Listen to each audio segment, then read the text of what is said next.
G'day, how are ya? For those of you that don't know me, I've been DJing for about 20 years. I started DJing when CDs weren't even invented, just vinyls, so you can call me an old turntablist. CDs came along, I got rid of all my turntables, all the records, dickhead. Gone through the whole CD revolution now, and now I've finally converted to MP3. It's taken me a long time to do this, probably because I never found the right software to do it until now. I've now converted to Traktor Scratch MP3. So, it's a big call, I know, because I haven't had it for that long, but I'm putting myself out there as the DJ tutor for Traktor Scratch. I've done a lot of research into this over the last month.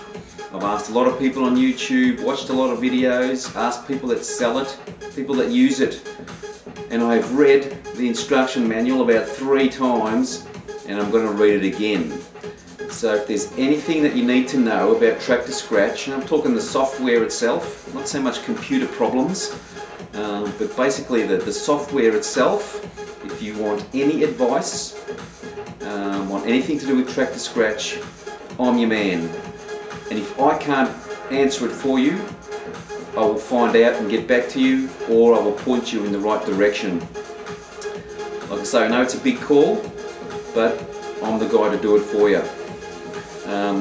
So a couple of quick things that I'm going to let you know now before we even look at the first things that I was hearing a lot while I was doing my research for Traktor Scratch is backups. Make sure you've got backups, okay? I take 2 external hard drives to every gig. 2 external hard drives with my music on it, so if one fails, I've got another one. I've also got what I call the record library. This is the backup hard drive that I have at home, so this one stays at home with all the music on it, and then obviously all the MP3s are stored in the hard drive on the PC. So that's 4 copies of everything. So if something fails, I'm going to have a backup somewhere along the line. It's very rare that 4 things are going to fail on me at once. So lots and lots of backups, and not just your music. As well as taking your music backups, you've got your control CDs. Too bad if you're using vinyl, but if you're using CDs, obviously take copies of your control CD. But you use the copies as what you're putting in your CD, and keep the good ones as your master. So burn a couple of spare copies of your control CD. Now, I take 2 copies plus the master to every gig. So there's 3 CDs to every gig. Now, one of the things that I'm hearing a lot lately, some of the other DJs are doing, is when you're burning your control CD, is actually burn a few tracks, burn some songs onto your new CD as well as the control CD. Because if the control CD fails suddenly, all you've got to do is skip forward a few tracks and you've got a song playing. Otherwise, by the time you pull your CD out, get another CD to put in, you know, it could be a minute or 2 of nothing. So this way, if you've got some tracks on your backup control CDs, like I say, you just skip a couple of tracks forward and you're playing a song, you know, within seconds.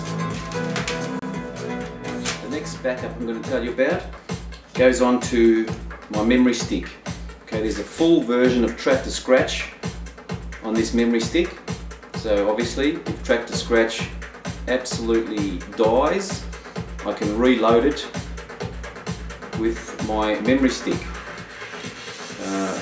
Now another thing about this is, you know, when you're analysing your song collection or adding your song collection to the computer, what it's doing, it's adding a file path. So Traktor Scratch knows where to look for your tunes, okay? So you want to back up, though, those analysed tracks need to be backed up on here as well. So when you reboot Traktor Scratch knows where to look for your tunes, so you don't have to load your tracks from your hard drive again, which can take a long time if you've got a lot of tracks. So that's what goes on my memory stick. I've only got one of those. I probably should carry another one. I think I might do that. They're cheap enough now. So another backup.